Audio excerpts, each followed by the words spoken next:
तो योगी जी को मुस्लिम भी वोट दे रहे हैं। तो अगर मुस्लिम वोट देते हैं तो योगी जी मुस्लिमों को बधाई क्यों नहीं दे रहे ईद बकरीद की? बस ये जानना चाहता हूँ कि योगी जी ने कहा हिंदू मुस्लिम किया। एक बना है कैलाश मानसरोवर, योगी जी जब उसका उद्घाटन करने आए थे तो क्या कहा था उसके उद्घाटन में कि ये आपका कैलाश मानसरोवर तीर्थ यात्रा के लिए बना है, और उद्घाटन के टाइम पे ये कहा था कि पहले यहाँ हज हाउस बना करते थे, अब यहाँ पर मानसरोवर बनते हैं। ठीक है, हिंदू मुस्लिम का एंगल कौन लाया? योगी जी लाए। शमशान कब्रिस्तान का बयान किसने दिया था? देश के प्रधानमंत्री ने। मोदी जी का कोई लड़का नहीं है, लेकिन अमित शाह का तो है। जैसा भाई वो बीसीसीआई का अध्यक्ष कैसे बना, उसको कांग्रेचुलेशन बोलना नहीं आता। ममता बनर्जी नंबर 1 चोर नेता देखा, अब इन्हें पता नहीं है। आओ कभी, अब ममता बनर्जी के समर्थक पता क्या कह रहे हैं? आओ कभी बंगाल में बताएंगे। अब बेटा चले मत जाना तुम बंगाल, टीएमसी वाले भगा भगा के मारेंगे तुम्हें। इसीलिए तो कहते हैं भैया अंधभक्त है। अरे भैया हद हो गई यार, हद हो गई। कांग्रेस के राज में इलाज नहीं मिलते थे, मोदी जी ने आज वो इलाज को फ्री किया। एक अस्पताल है फोर्टिस, उसमें फ्री इलाज। फोर्टिस बेड ही दिला दो पहले तुम अस्पताल में। एम्स में बेड नहीं है, आरएमएल में अभी जनता। मैं देश की जनता की बात नहीं कर रहा हूँ, मैं अंधभक्तों की बात कर रहा हूँ। और जो अंधभक्त है ना वो देशभक्त नहीं है मेरी नजर में। वो अंधभक्त, जो अंधभक्त है वो देशभक्त हो ही नहीं सकता भाई साहब। दूसरी चीज मैं आपको बताऊं, अभी 10 दिन पहले जब किसान आंदोलन था, मल्लिकार्जुन खड़गे जी ने क्या बयान दिया था एमएफसी पे, मैं भी नहीं ला पाऊँ। और राहुल गांधी जी का हमारी सरकार आएगी तो मैं एमएफसी, राहुल गांधी जी को जब ये नहीं पता है क्या है। अगर दूसरी चीज अमेठी की बात करते हैं, राजीव गांधी, इंदिरा गांधी, अमेठी और रायबरेली दोनों इनका क्षेत्र है। 2002 में, हाँ 2001 या 2002 में इन्होंने दिल्ली के अंदर, वहाँ रायबरेली के अंदर एम्स बनाए थे। 1 मिनट भाई, दिल्ली वहाँ रायबरेली के अंदर एम्स बन गया था, लेकिन उसका उद्घाटन नहीं हुआ था। उसका उद्घाटन जाके प्रधानमंत्री जी के अब जाके पूरा हुआ है। एम्स के बारे में बोल रही है, क्या बोल रहे हैं? रायबरेली एम्स के बारे में अभी उद्घाटन हुआ है रायबरेली। जल्दी जावे और इलाज करावे अपना, ठीक है। इन्हें एम्स की नहीं, मोदी जी ने ये बात सही है। मोदी जी ने देखा भक्तों की संख्या ज्यादा बढ़ गई है, इसी के तहत उन्होंने एम्स की संख्या बढ़ाई कि जल्दी इलाज की जरूरत पड़ेगी। ठीक है भाई, रायबरेली का एम्स बन गया, बहुत बहुत बधाई रायबरेली वालों को। ठीक है, क्यों नहीं बनवाई सोनिया गांधी? 2000 कुछ नहीं बना हुआ है, कुछ नहीं। सिर्फ इंदिरा गांधी, सुनिए, सिर्फ इंदिरा गांधी और राजीव गांधी जी जब तक उस क्षेत्र में थे, उसी के नाम पर राहुल गांधी चुनाव जीतते थे। और राहुल गांधी जी जब अमेठी के सांसद थे तो कभी नहीं जाते थे, और जब यहीं दिल्ली के अंदर उनकी पार्लियामेंट है तो पार्लियामेंट में नहीं बैठते थे। समझ गए? ये है राहुल गांधी जी का उनको। और ये कांग्रेस के अंधभक्ति में राहुल गांधी जी कहते हैं, जाते हैं मंदिर में जनेऊ पहन लेते हैं, हिंदू मुस्लिम की बात करते हैं। कभी प्रधानमंत्री जी या योगी जी की बात कर रहे हैं। योगी जी गोरखपुर से हैं और उनके क्षेत्र में आजू बाजू पूरे मुसलमान समुदाय है, और उनको 80% मुस्लिम वोट देते हैं गोरखपुर से। वो 5 बार जीते हैं। अच्छा एक बात बताओ, मतलब मुस्लिम वोट देते हैं, भारत के नागरिक वोट नहीं देते? नहीं, तुमने जो कहा कि बल्कि योगी जी से बुलवा दीजिए, तो योगी जी को मुस्लिम भी वोट दे रहे हैं। तो अगर मुस्लिम वोट देते हैं तो योगी जी मुस्लिमों को बधाई क्यों नहीं दे रहे ईद बकरीद की? बस ये जानना चाहता हूँ। गोरखपुर वालों को ईद बकरीद की बधाई क्यों नहीं देते? दिखाओ, योगी जी का एक ट्वीट दिखाओ जिसमें उसने मुसलमानों को बधाई दी हो ईद बकरीद की, बताओ। आप जो बता रहे हो ना, उन्होंने कौन सी कहाँ पर हिंदू मुस्लिम के लिए गलत शब्द इस्तेमाल किया? जब से मुख्यमंत्री बने हैं। मैं इसके पहले उनके कह रहे थे कि योगी जी ने कहा हिंदू मुस्लिम किया। गाजियाबाद का एक क्षेत्र है इंदिरापुरम, इंदिरापुरम का एक खंड है शक्ति खंड में एक बना है कैलाश मानसरोवर। योगी जी जब उसका उद्घाटन करने आए थे तो क्या कहा था उसके उद्घाटन में कि ये आपका कैलाश मानसरोवर तीर्थ यात्रा के लिए बना है, और उद्घाटन के टाइम पे ये कहा था कि पहले यहाँ हज हाउस बना करते थे, अब यहाँ पर मानसरोवर बनते हैं। ठीक है, हिंदू मुस्लिम का एंगल कौन लाया? योगी जी लाए। ठीक है, एक बात बताओ, हज हाउस किसने बनाया था? यूपी सरकार ने। मानसरोवर किसने बनाया? यूपी सरकार ने। किसके लिए बनाया था? यूपी की जनता के लिए। अगर हज हाउस बना था तो भी प्रदेश की जनता को लाभ मिलता, अगर मानसरोवर बनाया तो भी प्रदेश की जनता को लाभ मिलता। तो तुमने इसमें हिंदू मुस्लिम का एंगल घुसेड़ा क्यों? योगी जी ने घुसेड़ा। ठीक है, शमशान कब्रिस्तान का बयान किसने दिया था? देश के प्रधानमंत्री ने। कपड़ों से अच्छा सही दिए थे बयान। देश के प्रधानमंत्री जी ने ये बयान दिया था कि इस पे राजनीति हो रही थी यूपी के अंदर। समाजवादी पार्टी जब अखिलेश जी थे तो कब्रिस्तान बन रहा था, तो मोदी जी ने इसमें बयान सही दिए कि अगर आप सुनिए, अगर आप देखिए, जब प्रधानमंत्री बनो या मुख्यमंत्री, आप दोनों समुदाय के लिए काम कीजिए, तो सिर्फ एक समुदाय के लिए काम होता था, वोट बैंक के लिए। अच्छा। ये कांग्रेस यादव जी करते थे। अखिलेश यादव जी कांग्रेस यही रहा, मोदी जी नहीं किए। नहीं थे यूपी में, शमशान घाट नहीं थे? पहले कब्रिस्तान अच्छा, नहीं थे 80 क्या? घाट नहीं था पहले? पहले कब्रिस्तान नहीं तो जब दोनों थे तो मोदी जी ने भाषण क्यों दिया? मैं कह रहा हूँ दोनों थे, शमशान घाट भी था, कब्रिस्तान भी था, अखिलेश को मनवा रहे थे, तो कब्रिस्तान। भाषण क्यों दिए? हाँ, बिल्कुल दिए भाषण। कब्रिस्तान, तो भाष- आपकी नॉलेज के लिए बता दूं, ना तो कब्रिस्तान ना तो शमशान घाट ये सरकारें बनाती हैं, ये दोनों समुदाय के लोग अपने पैसे से बनाते हैं। ध्यान से सुनना। अरे अखिलेश भैया बनवा रहे थे, अखिलेश भैया हाँ अखिलेश भैया कौन सा कब्रिस्तान बनवाया हाँ, उन्होंने? हमारे यहाँ के विधायक थे, शिवाकांत ओझा जी मंत्री थे, कहाँ? समझ गए। प्रतापगढ़ किस क्षेत्र जनपद का में बना बता हुआ रहा है? और हूँ, लिखा हुआ है? रानीगंज विधानसभा क्षेत्र में आप चले जाइए, पता कर लो जानकारी। अरे तो बताओ ना। अच्छा बता दिया अच्छा, मित्र मोदी जी ने शमशान घाट बनवाया? हाँ। कौन सा? मोदी जी ने नहीं, ये तो अब तुम फूके सुने, जाते। मैं फूक नहीं रहा, वाला बनवाया? इलेक्ट्रिक वाला नहीं, सुने सुनिए, मोदी जी ने कहा है तो 40 करोड़ की जनता मोदी का परिवार, क्या ये मानते हैं बात? देखिए बिल्कुल सही है। सोनिया गांधी का मतलब है राहुल गांधी उनका बेटा प्रधानमंत्री बने, लालू प्रसाद यादव का मतलब है उनका बेटा तेजस्वी बिहार का मुख्यमंत्री, बिहार का सुने बिहार का मुख्यमंत्री बने। हाँ, ममता बनर्जी का मतलब है उनका भतीजा मुख्यमंत्री बने। लालू उनका मुलायम सिंह यादव को देख ही रहे हो। मोदी जी के पास कोई परिवारवाद नहीं है। हाँ, और बीजेपी में कुछ है, जैसे राजनाथ सिंह के बेटे लड़ रहे हैं चुनाव, एक आध दो मिनट, लेकिन क्या गांधी परिवार को भी हमने ठेका ले रखा है क्या बोलेंगे बनाने के लिए? भाई देखो सुनो, मोदी जी का कोई लड़का नहीं है, लेकिन अमित शाह का तो है। जैसा भाई वो बीसीसीआई का अध्यक्ष कैसे बना, उसको कांग्रेचुलेशन बोलना नहीं आता। अच्छा, दोबारा टकता है। तुम्हें नहीं, मालूम है? वीडियो देखा हमने। नहीं, आपका वीडियो मालूम है, आप तो पढ़ाई किए हो, मतलब वो बीसीसी का अध्यक्ष, उसको कांग्रेचुलेशन नहीं आता। कौन सा मैच खेल के जीता है वो बताओ। हाँ? क्या क्वालिफिकेशन है? बीसीसीआई का अध्यक्ष बना, क्या क्वालिफिकेशन है उसकी तुम बता दो। ये 10 मैंने कहा 10 सालों में कोई एक चीज गिना दो जो सस्ती हुई हो। गिना पाए? नहीं गिना पाए। अब ये एक और चैलेंज है इनको। अमित शाह का लड़का जैसा बीसीसीआई का अध्यक्ष है, किस बिना पर बनाया गया, क्या क्वालिफिकेशन है, क्या क्वालिटी थी कि जिस कारण वो क्रिकेट अधिवेशन का अध्यक्ष बना? बताओ जी। क्या काबिलियत थी? बीसीसीआई का अध्यक्ष बन गए, क्या काबिलियत थी? देखिए बीसीसीआई का जो अध्यक्ष बना उसके बारे में तो मुझे जानकारी नहीं है। सुने नहीं, ये जो बता रहे हैं कि क्या मैं गांधी परिवार को ही प्रधानमंत्री बनवाऊंगा? क्यों बनवाऊं गांधी परिवार को? राहुल गांधी क्यों बता रहे? राहुल गांधी किस योग्यता में आते हैं प्रधानमंत्री बनने के लिए? क्यों आते हैं गांधी? भाई कांग्रेस में कोई और नेता है? क्यों आते हैं राहुल गांधी? भाई इनका मतलब है सिर्फ अपना परिवार का विकास करना। मोदी नहीं तो कौन? मोदी जी के पास भाई बताइए, मोदी जी कपड़ा पहन सकते होंगे महंगा, राहुल गांधी जी के पास अरबों खरबों प्रॉपर्टी है। हाँ, और फटा जींस पहन के 2000 रुपये लेके जाता है नोट निकालने। ये जिसपे प्रॉपर्टी सबसे कम हो, वो देश का कौन सा नेता जिसपे सबसे कम प्रॉपर्टी है पता है तुम्हें? बताओ। ममता बनर्जी है। ममता बनर्जी नंबर 1 चोर नेता। देखा, अब इन्हें पता नहीं है। आओ कभी, अब ममता बनर्जी के समर्थक पता है क्या कह रहे हैं? आओ कभी बंगाल में बताएंगे। और बेटा चले मत जाना तुम बंगाल, टीएमसी वाले भगा के मारेंगे तुम्हें। ठीक है, मैं पूरा भारत घूमता हूँ, मेरा काम जो मुझे आपने एक बात नहीं बता पाए, 10 साल में कौन से ऐसी चीजें जो मोदी जी ने सस्ता किया है? मोदी जी ने 10 साल में एजुकेशन सस्ता किया। हाँ, ये काम है मोदी जी का, सबसे ज्यादा एजुकेशन पे दिया है। जो जवाब सुनिए एजुकेशन देखा, इसीलिए कहते हैं अंधभक्त। सेकेंड हाईएस्ट टैक्स भारत में, सेकेंड हाईएस्ट टैक्स जो लगता है वो एजुकेशन पे लगता है। और पहली बार ये सरकार है जिसने एजुकेशन पे जीएसटी लगाई है। इससे पहले एजुकेशन जीएसटी फ्री था। ठीक है, करे एजुकेशन सस्ता किया है, इसीलिए तो कहते हैं भाई अंधभक्त है। अरे भैया हद हो गई यार, हद हो गई। कांग्रेस ने आपको देखे, डूब भरो आप चुल्लू भर पानी में, जो कांग्रेस की इतनी बखान कर रहे हो। कौन सी चीज सस्ता की? और मोदी जी ने इलाज सस्ता किया यार, जो गरीबों को इलाज नहीं मिलता था। दवाइयाँ पहले 500 मिलती थी, आज दवाइयाँ सस्ता किया। ये हुआ मोदी जी का। कांग्रेस के राज में इलाज नहीं मिलते थे, मोदी जी ने आज वो इलाज को फ्री किया। ये है मोदी जी, इलाज फ्री हो गया मोदी। ये है। एक मिनट, कौन से अस्पताल में इलाज फ्री हुआ ये बताओ? पहले किसी भी अस्पताल में आप चले, इंडिया के किसी भी अस्पताल में जाओ। मैं बताता हूं, एक अस्पताल है फोर्टिस, उसमें फ्री है इलाज। फोर्टिस, कहाँ पे है? आप बताओ। फोर्टिस भारत में हर जगह भाई, आप कहीं भी चले जाइए, देखिए आजादपुर में प्राइवेट अस्पताल है। ठीक है, यशोदा आयुष्मान कार्ड बना है आपका? हाँ, आयुष्मान बना हुआ, फ्री है उसमें इलाज। बिल्कुल, मैंने अपना खुद का, भैया मेरे फादर वाले अस्पताल में कराया। सुनिए मैं बता रहा हूँ, मेरे फादर का एक्सीडेंट हो गया था, मैंने आयुष्मान कार्ड के तहत से जाकर मैंने खुद अपने फादर का इलाज करवाया, और जिसपे एक पैसा नहीं लगा। प्रतापगढ़ जनपद यूपी। कौन सा अस्पताल में? प्राइवेट अस्पताल था भैया, नाम? और प्राइवेट अस्पताल था राजेंद्र सिंह नर्सिंग होम पे। राजेंद्र सिंह नर्सिंग होम में कराया आयुष्मान कार्ड से इलाज।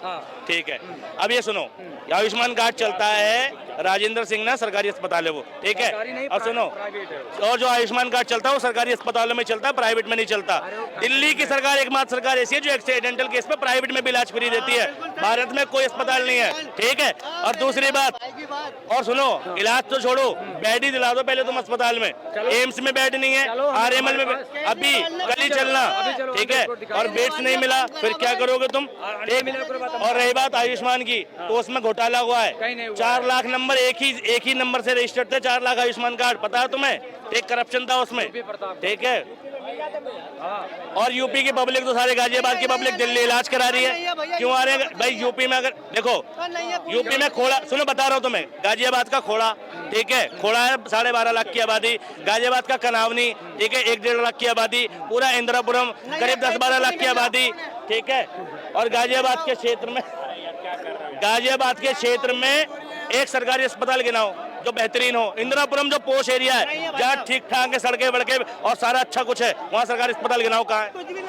देखिए, आप गाजियाबाद, वो आता है शायद उनका क्षेत्र आता हो, नंद किशोर गुर्जर के क्षेत्र है शायद, क्या लोनी में सरकारी अस्पताल है, लोनी में पूरे। हाँ, एक मिनट अभी इन्होंने तो कर दी बेइज्जती। क्या बेइज्जती? लोनी में एक सड़क है, ठीक है, कौन सा सड़क है बताओ? लोनी की मेन सड़क है जो दिल्ली से बागपत की तरफ जाती है, दिल्ली सहारनपुर रोड कहते हैं उसको, लोनी की सड़क है। और 360 हार्ड चैलेंज चल रहा है, ठीक है। वीके सिंह से उस पर सवाल पूछ लिया, लोनी के विधायक से सवाल पूछ लिया, लोनी के सांसद से पूछ लिया, राज्य मंत्री से पूछ लिया कि लोनी की सड़क कब बनेगी। आज 194-95 दिन हो रहे होंगे और अभी तक उस सड़क पर संज्ञान नहीं लिया गया है, ठीक है। और टूटी हुई है, बहुत बुरी तरह टूटी हुई है। और रही बात अस्पताल की, तो लोनी के अंदर एक भी अच्छा अस्पताल नहीं है सरकारी, ठीक है। अस्पताल छोड़ो, एक इंटर कॉलेज है लोनी का जो ऑन रोड है, हनुमान मंदिर के बाद लगता है, कुछ भी नहीं है उसमें, ठीक है। क्या सुविधा है? क्लासरूम में जाकर डेस्क देख लो, डेस्क तक नहीं है सही से, पंखे की वो पंखड़ियां मुड़ी हुई मिलेंगी, जंगले टूटे हुए मिलेंगे। और लोनी की बात कर रहे हो, लोनी के अंदर नसबंदी कॉलोनी, ठीक है, लोनी के अंदर अलवी नगर, लोनी के अंदर तुम्हारा ये पीछे रेल विहार, लोनी के अंदर वेद विहार, लोनी के अंदर तुम्हारा डीएलएफ अंकुर विहार, लोनी के अंदर पीछे कस्बे में चले जाओ, रामनगर, बलराम नगर, कच्चा बलराम नगर, चप्पा जानता हूँ, कहाँ विकास है भैया? कहाँ है? फेकम भाग में जा रहे हो, झूठ बता रहे, फेकम फेक। पहला विकास बता रहा हूँ, आप जो बता रहे लोनी के विकास, पहला विकास हुआ है आपका, जो हाईवे बन रहा है लगातार काम चल रहा है। और आप बताओ डीएलएफ अंकुर विहार, पूजा कॉलोनी, राम पार्क, हाँ, इस सब एरियो में आप चले जाइए। पहले राम पार्क में चले जाइए, पूजा कॉलोनी में चले जाइए। पहले पूजा कॉलोनी में पहले गलियां एकदम गंद थी, झूठ है। पूजा कॉलोनी में कितने इंटर कॉलेज है? सुनिए, इंटर कॉलेज है, आप विकास की बात कर क्या रहे हो? सड़क है पूजा कॉलोनी में? हाँ बिल्कुल है, सड़क ना हुई ना हुई तो झूठ बोलने किस तरह पे? पूजा कॉलोनी में सड़क ही नहीं है भैया, इनको कुछ नहीं मालूम है मोदी के बारे में फालतू बता। मैं पूजा कॉलोनी में रहता हूँ। 5 काम बताइए मोदी जी का 5 काम बताइए। सुनिए, मोदी जी का 5 काम नहीं 25 काम है मोदी जी का। 5 बताओ। लेकिन इनके समझ में नहीं आ गया, क्या बताऊं इनको? कैमरे हमें समझाइए, हमें। जनता। हाँ, मोदी का पहला काम है उज्ज्वला कनेक्शन योजना के तहत हर गरीबों को, ठीक है। दूसरा क्या है? हर गरीबों को इलाज मिल रहा है। तीसरा क्या है? हमारे भारत के सैनिकों के साथ जाकर उनका आत्मनिरीक्षण किया। चौथा काम क्या है मोदी जी का कि क्या नाम है? आवास, जो इंदिरा आवास था कांग्रेस जमाने, मैंने इंदिरा आवास लाई। आज मोदी जी ने हर दलित, हर गरीब, मैं अपने कस्बे की बात कर रहा हूँ, आज वो सबको आवास मिल रहा है, दलित गरीब समुदाय सबको मिल रहा है। ये है मोदी जी का। इतना विकास बता दे, क्या बोलेंगे? नहीं, देखो विकास की, सुनो, अगर मोदी, मैं एक बहुत छोटी सी बात बताऊं, जिस दिन तुम्हारे सर, सुनो, विकास पता है कैसे कहते हैं? कभी अमेरिका का एक बंदा देखना, अमेरिका की पीपल को देखना, रशिया के लोगों को देखना, चाइना के लोगों को देखना और इंडिया के लोगों को देखना। जिस दिन विकास होगा ना, ये टी-शर्ट हट के कोट आ जाएगा। जिस दिन विकास होगा ना, तुम फॉर्मल में आ जाओगे, प्रोफेशनल दिखने लगोगे। चेहरा बता देता है विकास हुआ कि नहीं हुआ। अगर तनख्वाह 10,000 रुपए बढ़ जाए ना, तो आदमी साइकिल से बाइक पर आ जाता है, ठीक है। तनख्वाह 10,000 बढ़ जाए तो साइकिल, क्या होना चाहिए? विकास की सबसे पहली अवधारणा है देश में एजुकेशन सिस्टम का ठीक होना चाहिए। और मोदी जी ने एजुकेशन के लिए काम तो छोड़ो, एक सिंगल बैठक नहीं करी है 10 सालों में कि एजुकेशन में हम ये चीज़ें लाएंगे, एजुकेशन का आधुनिकीकरण करेंगे, टेक्नोलॉजी लाएंगे, या ये सिलेबस में लाएंगे, या ये चीज़ें नहीं होंगी। और अगर किया भी है उस पर बैठक तो उसमें भी हिंदू मुसलमान ही किया है मोदी जी ने कि मुगल हटाएंगे, फलाना हटाएंगे। अरे तुम बात करो कि किताबें कब होंगी, टैब में कब बदली जाएंगी, ये बस्ते का बोझ टैबलेट कब बनेगा, क्लासरूम में कंप्यूटर कब लगेगा, क्लास में टेक्नोलॉजी से कब पढ़ाया जाएगा, देश को पहला रोबोटिक टीचर कब मिलेगा, देश में क्लास के अंदर प्रोजेक्टर से क्लासें कब चलेंगी, सारे क्लासरूम स्मार्ट क्लासरूम कब होंगे, ठीक है भैया, स्कूल जो हाईटेक कब बनेंगे तब बात करना। एक बंदा है भारत का अमीर व्यक्ति है HCL वाला शिव नादर के किसी स्कूल को उठा के देख लो, एक प्राइवेट बंदा है, ठीक है, फिर भी चैरिटी करता है और अपने स्कूल बना रखे उसने हाईटेक। एक प्राइवेट बंदा, प्राइवेट बिजनेसमैन अपने स्कूलों को हाईटेक बना सकता है, लेकिन सरकार किसी स्कूल को हाईटेक बनाने को तैयार नहीं है। मोदी जी के शासनकाल में 10 साल में एक हाईटेक स्कूल बना हो ना तो बता देना मुझे, ठीक है। देश विकसित होता है एजुकेशन से। दूसरा देश की हॉस्पिटलिटी सिस्टम ठीक होनी चाहिए, ठीक है। अब हॉस्पिटलिटी सिस्टम क्या बोल रही हैं? बेहतरीन है। जिस दिन ये सरकारी में चले जाएं और ओपीडी, ठीक है, आपको समझ में नहीं आया, पहले की बातें कर रहे हैं। ये सिर्फ सरकारी में जावे, ठीक है। सुबह 8 बजे पर्ची बनाने का नंबर लगता है किसी भी सरकारी अस्पताल में, सफदरजंग, एम्स, RML, ठीक है, बिच्छू, कोई भी अस्पताल है सरकारी में जाएं और 8 बजे के बाद जाएं जब नंबर लगने चालू हो जाए। और मैं कह रहा हूं ये 2 मिनट के अंदर सिर्फ नंबर लगा के पर्ची बना के दिखा दें, नॉर्मल दिनों में, ठीक है। छुट्टी का दिनों अलग बात है, लेकिन नॉर्मल दिनों में 2 मिनट के समय में टेक्नोलॉजी आ जाती है। अगर मोदी जी ने वास्तव में इसमें काम करेंगे ना तो भैया वो लाइन में लगना बंद हो जाएगा, ठीक है। वहां पर जगह जगह लिखा होता है कि सहायक वाले आओ साथ चले, ठीक है। NGO वाले हेल्प करते हैं, तब जाके लोगों को रूम पता चलते हैं, कमरा नंबर पता चलते हैं, कहाँ दिखाना है ये पता चलता है। जिस दिन व्यवस्था घर तक आने लगेगी ना, विदेशों में क्या होता है, अपॉइंटमेंट घर बैठे बुक होता है। आज हम तुम घर बैठे बुक भी कर लेना अपॉइंटमेंट, तब भी वहां जाके नंबर लगाना पड़ता है। ये हाल एम्स का भी है, RML का भी है, ठीक है। और ORG की पोर्टल वेबसाइट है जहां पर रजिस्ट्रेशन होता है। सिर्फ नंबर लगाने के लिए तुम्हें घंटा 1.5 घंटा चाहिए सरकारी अस्पताल में, इलाज तो छोड़ दो, ठीक है, इलाज तो छोड़ दो। इन्होंने बताया 1-1.5 घंटा 2 घंटा इलाज चाहिए। मैं आपको दावा कर रहा हूँ, किसी भी अस्पताल में आप जाइए, आपको अगर पूरा इलाज न मिलता होगा तो मैं मुंह छुड़वा दूँ। आएगा अरे नंबर भैया पब्लिक है, आधा घंटा आप लाइन में लगो, 1 घंटा 1.5 घंटा।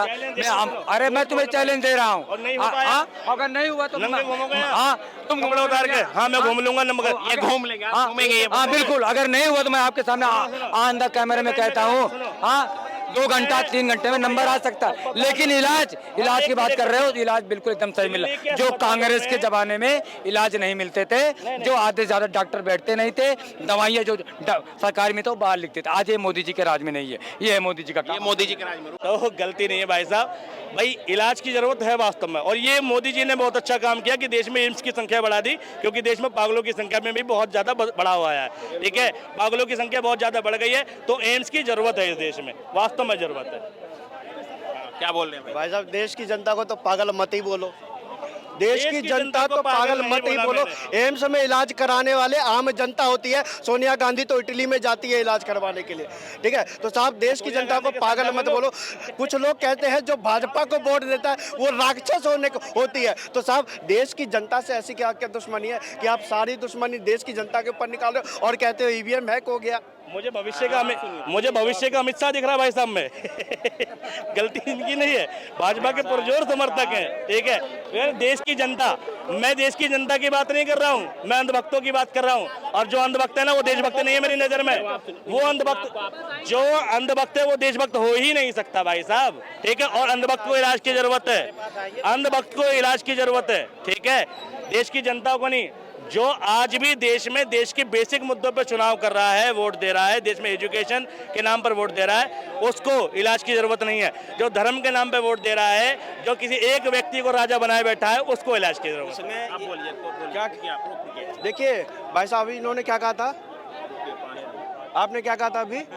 अब भूल गए यार, इसीलिए तो कह रहा हूं इलाज चाहिए। देखिए हाँ, इलाज की बात आप कर रहे हैं ना भाई साहब, इलाज की जरूरत तो राहुल बाबा को है, जो आपके तथाकथित युवा है। देखिए आपको देश की जनता में अंधभक्त लगता है, अंधभक्त का प्रमाण पत्र कहाँ मिलता है ये मुझे बता दीजिए। लेकिन चमचागिरी और चाटुकारिता, सुन लीजिए साहब, भागिए मत, चमचागिरी और चाटुकारिता के प्रमाण पत्र कहाँ मिलता है वो भी देख लीजिए, वो जनता के सामने है। लेकिन आप देश की जनता को चुनौती नहीं दे सकते, आप देश के युवाओं को पागल नहीं कह सकते। देश की जनता को पागल कहना मतलब आप अपने पैरों के ऊपर कुल्हाड़ी मारने का काम कर रहे हैं। जो किसान की बात कर रहे हो, किसान आंदोलन 1965 में जब अधिवेशन आया था, ये जब 1947 पहला अधिवेशन, और ये अभी शायद पांचवा था। रघुराम राजन का जो रिपोर्ट है, जो SC2+50 मांग रहे हैं, 1965 में रघुराम राजन ने दिया रिपोर्ट। 1965 में पहला अधिवेशन था किसान का, जो ये चला था, MFC की बात चल रही है। तो जब विपक्ष में बीजेपी बैठती थी 2010 में, और 2010 में तब डॉक्टर मनमोहन सिंह प्रधानमंत्री थे, तो विपक्ष ने सवाल पूछा था, तो मनमोहन सिंह जी ने कहा था कि हमारी सरकार MFC पे कानून नहीं दे पाएगी। अभी कुछ दिन पहले जब किसान आंदोलन पे थे, मालिका फुल फॉर्म क्या होता है? मिनिमम सपोर्ट प्राइस, आपको मिनिमम गलत बताया नहीं। तो दूसरी चीज